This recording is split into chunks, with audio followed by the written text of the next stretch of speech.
Hi, welcome to Chapter 11 of IBM301, Principles of Marketing Management. In this chapter, we're going to talk about developing and managing products. The introduction of a new product is a monumental undertaking with a lot of open-ended questions, even for an established multi-billion-dollar company. The meaning of the term new product varies widely. The term actually has several correct definitions. There are 6 categories of new products. First is a new-to-the-world product or discontinuous innovations.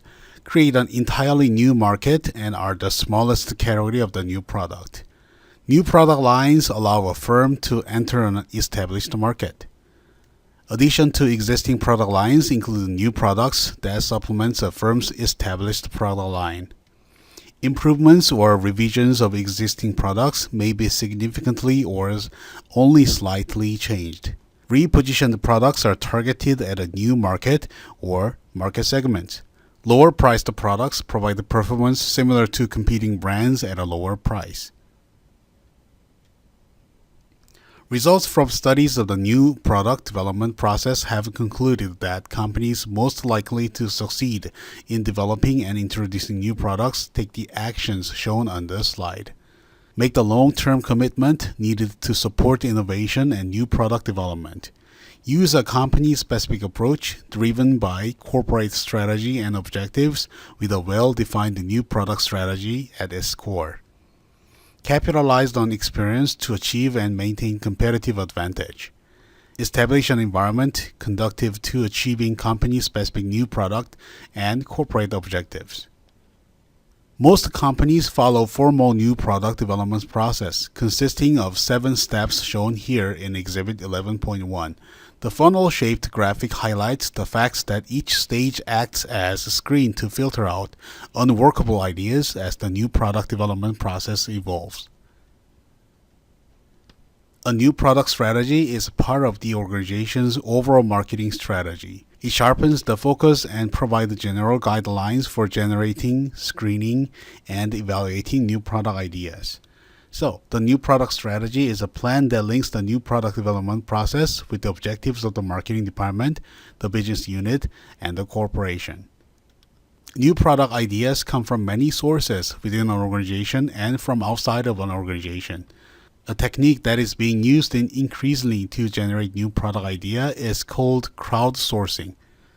General information regarding ideas being sought is provided to a wide range of potential sources, such as industry experts, independent researchers, and academics. So, idea generation takes the source of customers, employees, distributors, competitors, research and development, consultants, and other experts.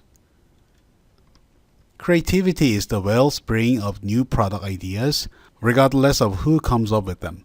The 2 approaches considered most useful for generating new product ideas are brainstorming and focus group exercise. Brainstorming is the process of getting a group to think of unlimited ways to vary a product or solve a problem.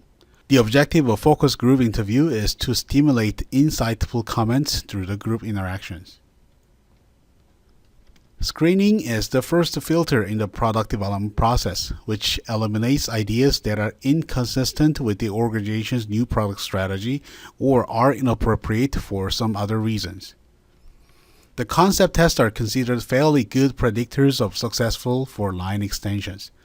They have also been relatively precise predictors of success for new product that are not copycat items, are not easily classified into existing product categories, and do not require major changes in consumer behavior.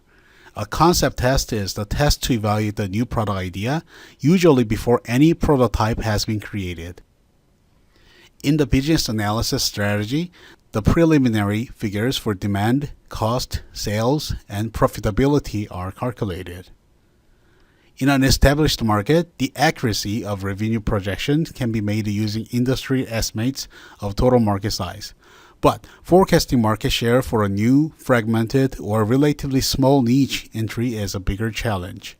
The following questions are asked during the business analysis strategy. First, what is the likely demand for the product? Second, what impact do the new product have on total sales, profits, market share, and return on investment? Third, How would the introduction of a new product affect existing products? Would the new product cannibalize the existing products? Fourth, would the current customers benefit from the product? Fifth, would the product enhance the image of company's overall product mix? So, for considerations in business analysis strategy, companies have to think about demand, cost, sales, and profitability. Next step is the development. The development stage can last a long time and thus be very expensive. For example, it took 10 years to develop the Crest toothpaste, 15 years to develop the Polaroid color pack camera and the Xerox copy machine, 18 years to develop the Minute Rice, and 51 years to develop the television. So, for the development stage, they have to first create a prototype, sketch in a marketing strategy, decide on packaging, branding, and labeling, map out promotions, price, and distribution strategy, and examine marketing feasibility. For example, the picture here is the BMW's new hybrid car. It's the BMW i8. So this picture above here was the prototype, and we could see that car from the movie Mission Impossible, The Ghost Protocol.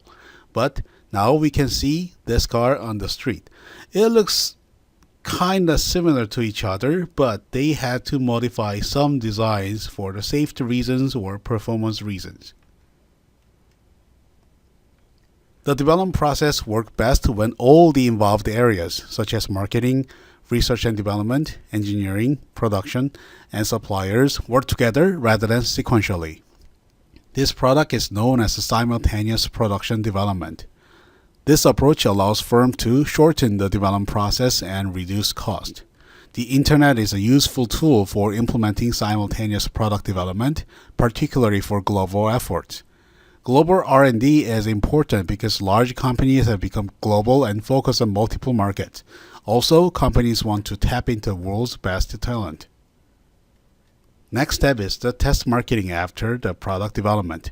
It is the limited introduction of a product and a marketing program to determine the reactions of potential customers in a market situation. Some of you may be able to recognize this picture, but this is the picture of Starbucks. In some areas in California, we could see the scenes like this. It is the alcohol, such as wines or beers. Starbucks has been doing the test marketing in Seattle area, and they finally started to launching this alcohol services to many states now. So test marketing was done in Seattle area only for Starbucks for serving alcohol after 10 p.m. The problem of test marketing is the cost. It often takes 1 year or more, and it can cost over $1 million. Also, it exposes new product to competitors, and competitors can jam testing program with their own promotions. The decision to market products sets several tasks in motion, as shown on this slide. The time between the initial commercialization decision and the actual introduction may range from a few weeks to several years, depending on the complexity of the product. So during the commercialization stage, companies are ordering the raw materials, start production, inventory buildup, distribution shipments, sales force training, trade announcements, and customer advertising. Okay, not all products can be successful in the market, but why some products succeed and others fail? Despite the amount of time and money spent on developing and testing new products, a large portion of new product introduction fails. The most important factor in successful new product introduction is a good match between the product and the market. Products fail for a number of reasons. One common reason is that they simply do not offer any discernible benefit compared to existing products. Another commonly cited factor in a new product failure is a poor match between product features and consumer desires. Other reasons for failure include the overestimation of the market size, incorrect targeting or positioning, a price too high or too low, inadequate distribution, poor promotion, or simply an inferior product. Absolute failure occurs when a company cannot recoup its development, marketing, and production cost. The product actually loses money for the company. A relative product failure results when the product returns a profit but fails to achieve the sales, profit, or market share goals. I don't know how many of you would remember this. I don't know what this is, but this is the Betamax and this is the VHS. And we are all familiar with the VHS. It's the AV media, audio video media before the DVD. At the time, Sony was producing Beta products and Panasonic was producing the VHS. There was a war between those two companies, and finally VHS took the lead and they could win the war. But to be honest, the product quality itself, Beta had better quality. So only broadcasting companies were using the Betamax, but consumers were using the VHS because Panasonic won the war of the marketing. And similar thing happened in the 21st century. We are all familiar with the Blu-rays, but not many of us are familiar with the HD DVD. It was on the market at the same time, and there were production of titles and the DVD players, the HD DVD players and Blu-ray players. But this time, Blu-ray was by Sony and HD DVD was Panasonic. This time, Sony won the war, so they took the revenge of their previous war, and now they are successful in developing the Blu-ray market. Firms that experience success in a new product introduction share these characteristics: a history of listening carefully to customers, an obsession with producing the best product possible, a vision of what the market will be like in the future, strong leadership, a commitment to a new product development, a project-based team approach to a new product development, getting every aspect of the product development process right. Now let's talk about the spread of the new product. The definition of diffusion is the process by which the adoption of an innovation spreads. An innovation is a product perceived as the new by the potential adopter. It really doesn't matter whether the product itself is new to the world or some other category or new product. By understanding how consumers learn about and adopt the product, marketing managers have a better chance of successfully marketing product. There are categories of adapters. An innovation is a product perceived as new by the potential adopter, and the diffusion process is the process by which the adoption of an innovation spreads. There are 5 categories of adapters participate in the diffusion process. First, innovator is the first 2.5% who adopt the product. Many are obsessive about trying new ideas and products. Second, early adopters are the next 13.5% to adopt the product. They are oriented to the community and rely on group norms and values. Early majority is the next 34% to adapt. They weigh the pros and cons before adapting the new product and rely on group formation. Late majority is the next 34% to adapt. They adopt a new product because most of their friends have already adapted it. Laggards are the final 16% to adapt. By the time laggards adopt an innovation, it has probably been outmoded. Marketers typically ignore laggards who do not seem to be motivated by promotions and personal selling. There are 5 different product characteristics can be used to predict and explain the rate of acceptance and diffusion of a new product. First is the complexity. The more the complex the product, the slower is its diffusion. Second is the compatibility. Incompatible products diffuse more slowly than compatible products. Third is a relative advantage, the degree to which the product is perceived as superior to existing substitute. Fourth is the observability, the degree to which the benefit or other result of using the product can be observed by others and communicated to the target customers. The final is the triability, the degree to which a product can be tried on a limited basis. So a good example is the Apple Store for triability. They built a store to let the customers actually touch and feel the products so that they can increase the triability. There are 2 types of communication that can aid the diffusion process. First is a word-of-mouth communication among customers. Opinion leaders discuss new products, and suppliers of some products, such as professional and healthcare services, rely almost solely on word-of-mouth communication for new businesses. Communication directly from the marketer to potential adapters. Messages directed toward early adopters should use different appeals than messages directed toward the early and late majority, or the laggards. This is my favorite topic, product lifecycle. It is a concept that provides a way to trace the stages of product acceptance from its introduction to its decline. The PLC concept can be used to analyze a brand, a production form, or a product category. There are 4 stages. Exhibit 11.2 illustrates the 4 major stages of the PLC for a customer durable goods: introduction, growth, maturity, and decline. The time is a product spent in any one stage of the PLC may vary.